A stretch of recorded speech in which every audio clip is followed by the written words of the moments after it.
Greetings! I am Luke Exuberance, the Tarot Troubadour, and today we're breaking out the old 78-card Cosmogram to divine yet another song. I had a lot of fun doing this last time, so without further ado, let's just start pulling some cards.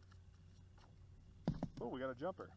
So right off the bat, the world jumped out. This is the last of the major arcana in the tarot deck. It kind of signifies the completion of the fool's journey towards enlightenment, so to speak. Yeah, for those who aren't familiar, there is a narrative framework around tarot.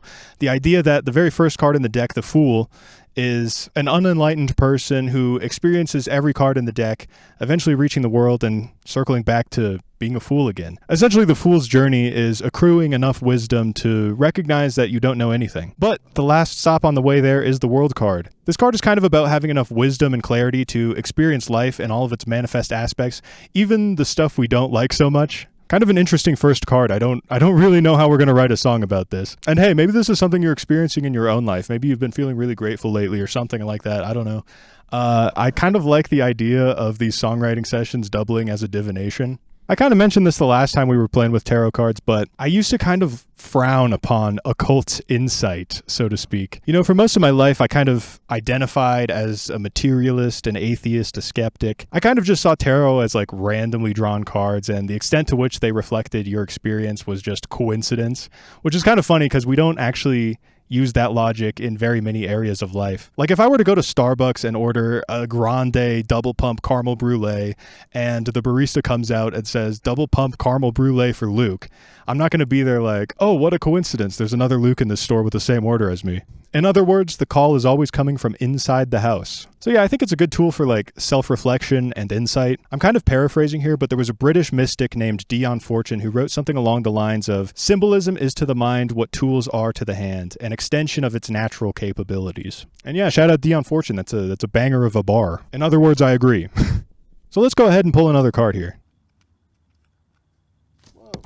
Well, since I'm a klutz, we got some more jumpers. Here's the two that popped out, Six of Wands and the Lovers. I'm showing too many cards of naked people. They're going to demonetize me.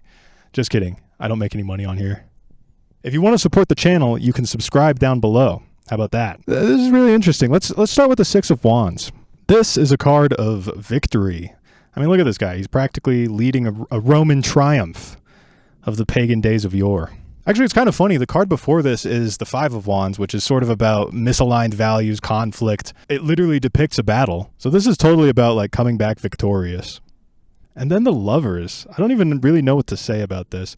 I will say this is not necessarily about love. Yeah, there are a lot of cards in tarot where it's like they don't mean what you think they should mean.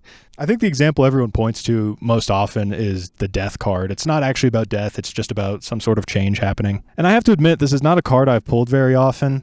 One thing that is striking to me about it is that it seems to be the absolute inverse of the Devil card in terms of imagery. You know, you got your two masculine, feminine mortals at the bottom, and then they're looking up to some deity. I'm trying to think of like what an inverse signification of the Devil card would entail.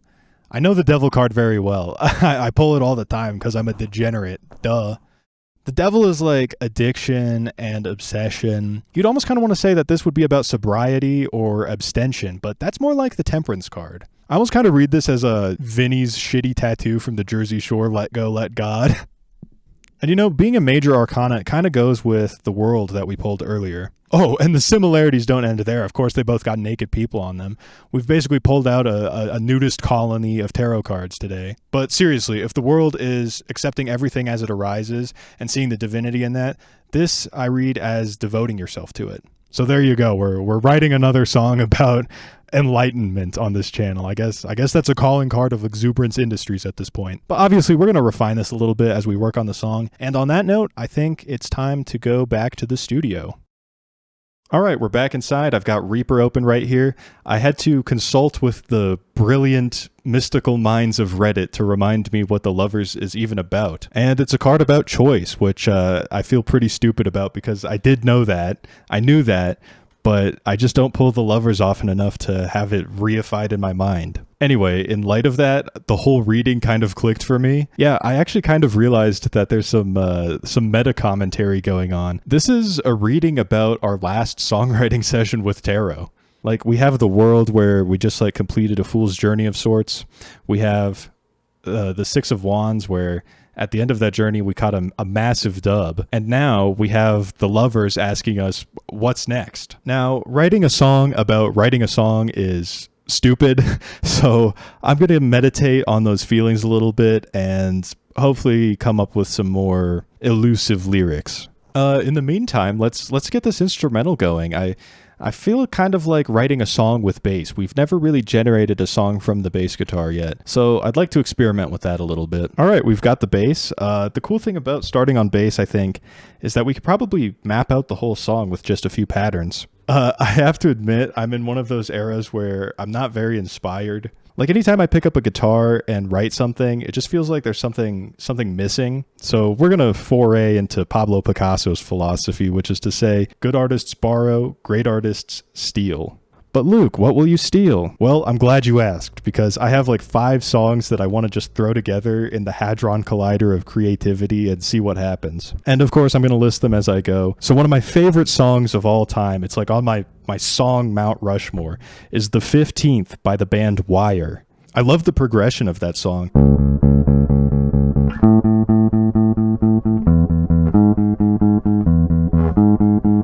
It's built on a C-sharp minor chord, just the tones of C-sharp minor, and it kind of repeats throughout the whole song, but there's a great sense of movement about it. So yeah, I'm going to take that progression, change the key, mutilate it a little bit, and use it for our own ends.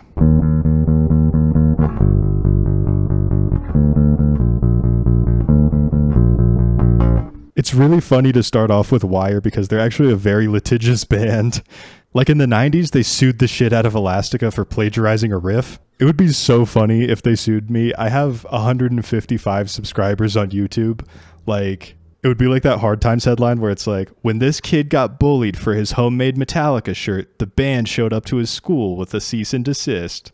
I love Wire though. If they did sue me, I would be a little starstruck. Now, the next song that I want to rip off is Citizen Erased by Muse. Yeah, I'm in a Muse phase again. This just started last night. But the chorus on that song totally rips, and it kind of goes like this.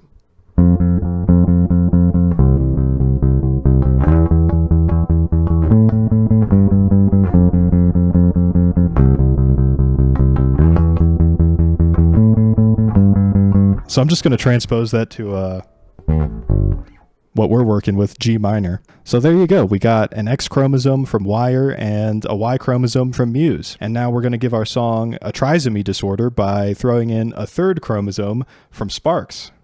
Okay, I made a lateral move over to the old Casio keyboard.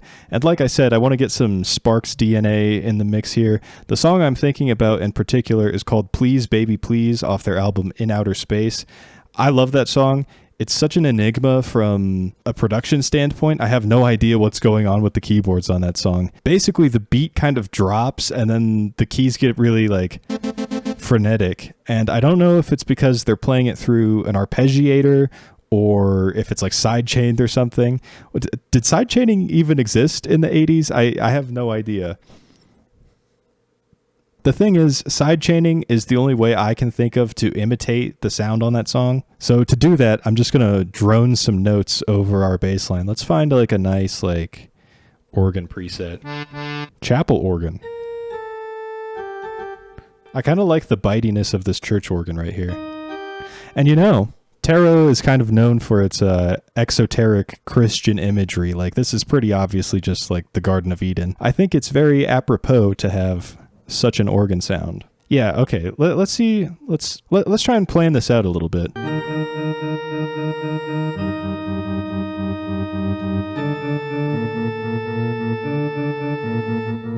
All right, minus the wonky timing, I actually quite like that. So I'm going to get that recorded. I'm probably going to eat something, and then I'll get back to you when we start sidechaining the thing.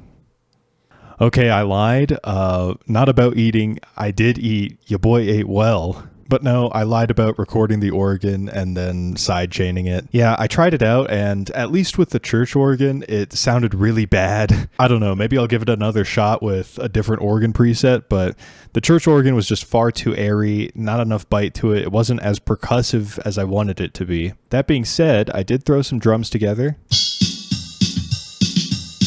And I also recorded some guitar.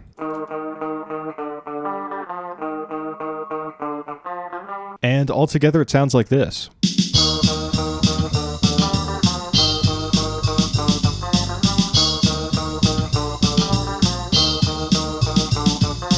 Yeah, I like it. It sounds like a Russian post-punk song, which I did say we'd be stealing some music today. I know they're technically Bulgarian, but it reminds me of Molchat Doma. If you couldn't tell from the outfit change, it's the next day, and I actually have plans today with someone I was supposed to see Molchat Doma with back in 2020, but of course it was 2020.